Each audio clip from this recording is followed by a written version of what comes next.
One of the most important things when we're talking about the console and the gaming landscape is that we actually follow the data sets. I know a lot of people feel a specific kind of way and have their mind frame, their emotions attached to what they think the gaming landscape would look like, but the reality is it's very different.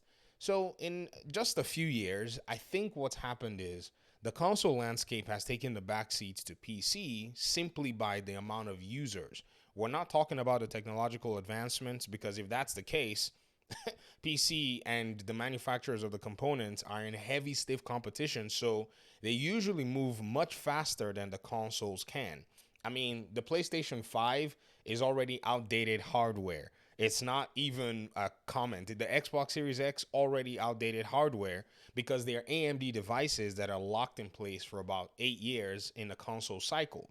Since AMD made these devices, they've already made more advancements in their CPU market and their GPU market.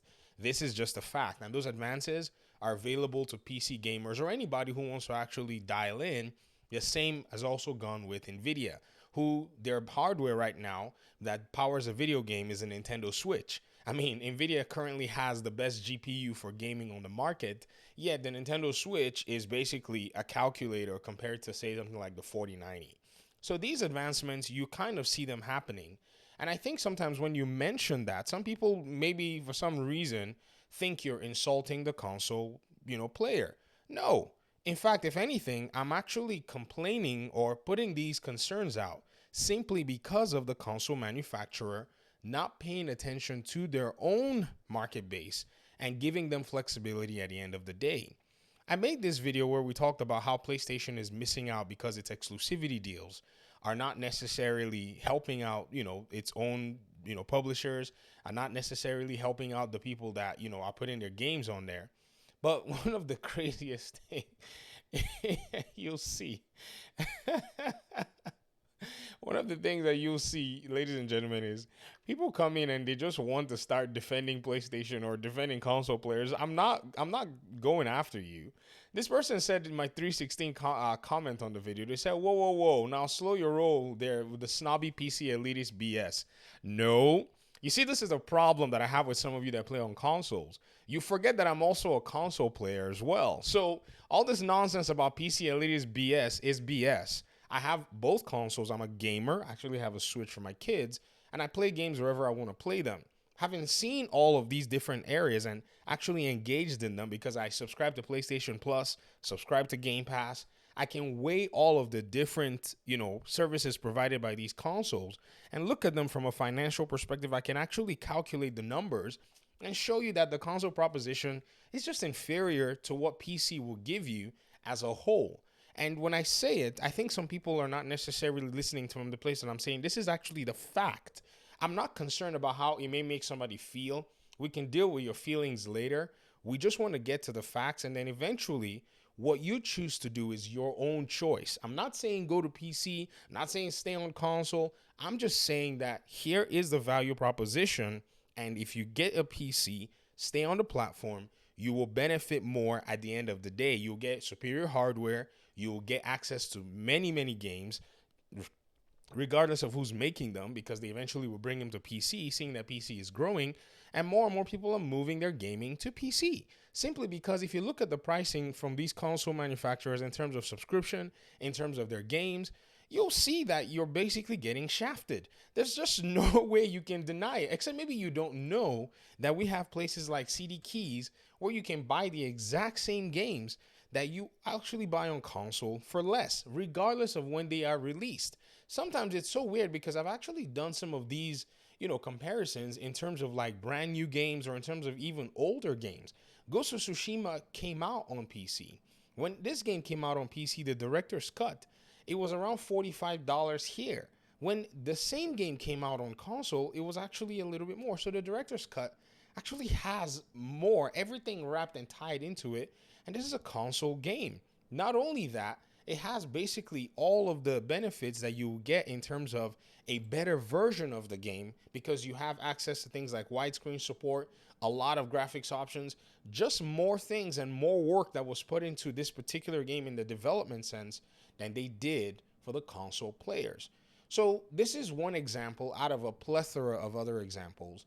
And my stance as to why PlayStation is basically missing out is because they need a competitive edge to be much more, to provide much more of a value proposition. If they do not have that competitive edge, what's going to happen is the current user base is going to continue to be milked for all that they have. That's what they're going to do. They're going to nickel and dime everybody. Even Xbox right now is in that position where they're toting the line of milking their own customer base. With their increase in their Game Pass Ultimate, the one thing that people can say, okay, maybe this might be a small justification, is if you calculate the value proposition for what Xbox puts on Game Pass and Call of Duty and all of the others, yes, you will get more games than your money. But compared to the previous pricing that they were using, you're starting to see that the pricing is getting a little long-toothed. I already unsubscribed from Game Pass, even though I will tell you that it's still a better proposition in terms of subscription than PlayStation. But it still doesn't matter at the end of the day. What they're going to do, because their user bases are not growing, they're going to go ahead and basically try to get that money from somewhere else. So this comment that replied to my video was basically saying something like, there's no everybody here that's becoming PC enthusiasts here because of all the technological advancements having lately. Not many are even interested in PC gaming like that either.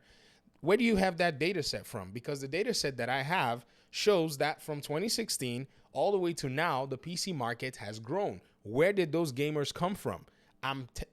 We can basically try to even evaluate and say, more than likely, some of those gamers came from the console platform. I also returned back to PC around that time, so there is data for that. You made this statement, you have no data to support it.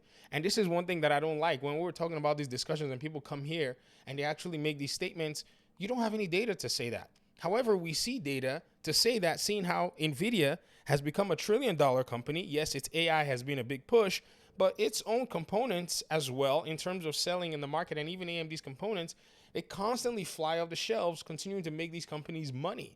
Now, this person is saying this. They said, if anything, some will be more forced to be urged into that landscape the more PlayStation and Xbox continue to increase their price on subscription services and making their consoles more pointless by putting more of their exclusives on PC. I've said this for a long time.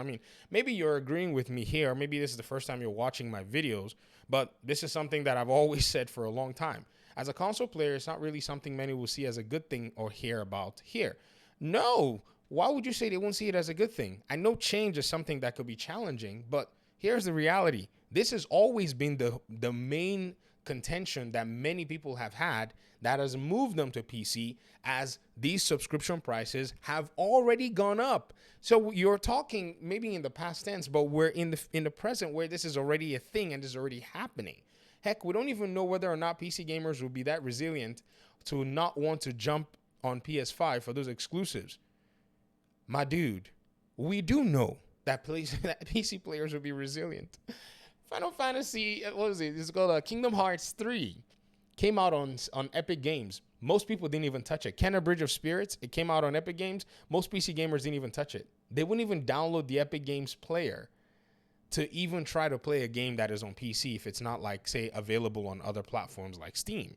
And when it came out on Steam, that's when it got acknowledged. Oh, yeah, we just got this game on Steam. Yay. So there is resilience there. Why? Because you've invested money on your hardware. You've customized it to how you want. So logically, it also follows that at the end of the day, this is basically what it is that you're going to do.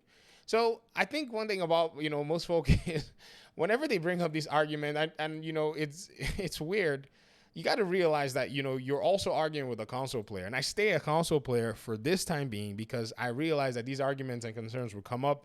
But this is where I usually sit. I usually stake my own claims on the data available and on the fact that I'm also a console player, and I also see the changing landscape as well. So thanks so much for your comments, but be sure that you're bringing the data sets when you come with it, and don't throw that PC elitist BS around this channel. That's not going to fly.